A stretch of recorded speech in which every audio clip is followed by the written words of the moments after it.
survival of wild salmon.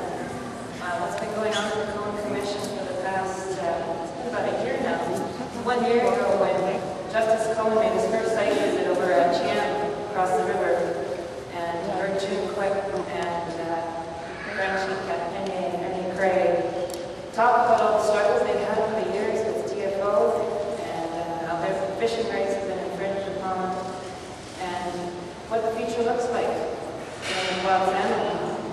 And it's a long process trying to understand everything that's impacting the wild salmon. And in the past 9 months, Justice Cohen has been examining everything under the sun, from global warming to overfishing. And the one thing that is new about this inquiry, which has not been brought up in other inquiries, is the impact of the salmon farms. And there's a reason why that's not been the case. Part of it is because the government is heavily invested in that industry. It's only been since last December that the federal waters have been transferred to TFO, or the waters are in federal jurisdiction now. It is just as we speak there, the transition is happening where TFO are acquiring new positions to monitor and regulate these fish farms. So it's a tough journey that continues in the efforts to try and get them removed, because it is something the government is so heavily invested in. It's been sad, I have to say, sitting at this courtroom. In fact, the future of wild salmon is being decided in a sterile, empty courtroom in the middle of the city. And it misses this river. It's not, the river doesn't come to the courtroom with them. You have all of these lawyers talking about what's affecting the salmon and who's to blame. There's a lot of finger pointing that goes on. Yeah, at the end of it, it's the people here who live on the river that need to be heard. And they need to be respected. And it's what I think Justice Cohen will really listen to. This is such an important time coming up for the Cone Commission. As you've heard Eddie talk about it, it's been a long battle to get those disease records, to really force the hand of the industry to reveal all the impacts that they've been having on the wild salmon. I don't know if Eddie was explaining what happens with the young Fraser sockeye smoke as they swim past these swimmers. They take on loads of sea lice. They're too small to handle it. They're too young. The sea lice latch onto these young salmon smolts and it sucks the life out of them. And on top of that, now we have this diseases coming out, and scientist Dr. Christy Miller. The fact that the government has kept from speaking out about this virus is very indicative of them trying to cover up for this industry. So I think the greatest impact everyone could have is to fill. There's 130 seats in that courtroom. They sat empty pretty much for the past 9 months of this commission. I think it's really important that everybody be there. Look at that judge. Look at all the lawyers. Let them know that we will not let this continue. There needs to be justice for wild salmon, and it's going to take every one of us present to make sure that happens. And you have a fine leader here in Eddie Gardner. He's organizing with the Mississippi the rally at the Art Gallery on the 30th. The nice thing about where the Art Gallery is right across from where the Cone Commission building is.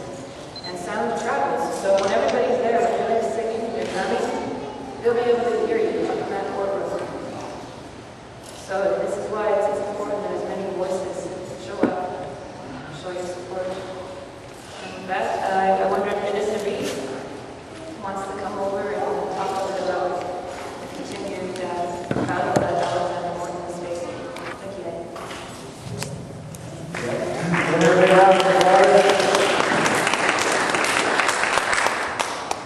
I was mentioning Chief Bob Chamberlain. He has taken a political and a legal position with the fish farms. And to the Squaw First Nation, I'm very proud to say that our chief and council at Squaw have taken a public stand against the fish farms. And the people at Squaw have wanted those fish farms out of the ocean for many years. And so when they heard what was going on at the Corn Commission, they said, "What's new? We've been wanting them out of the water for many years. There are many of those salmon that escaped, the Atlantic salmon. They escaped the fish pens and they moved into the environment, and they compete with our sockeye salmon for food. That is not a good thing. They've caught salmon. They've caught Atlantic salmon in their area, in our area there, and that is not a really good thing.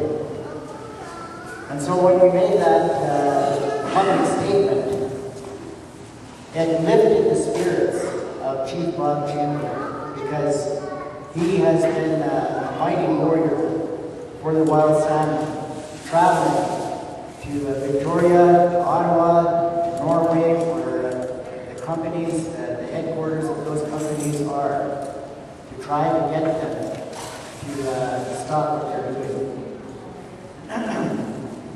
So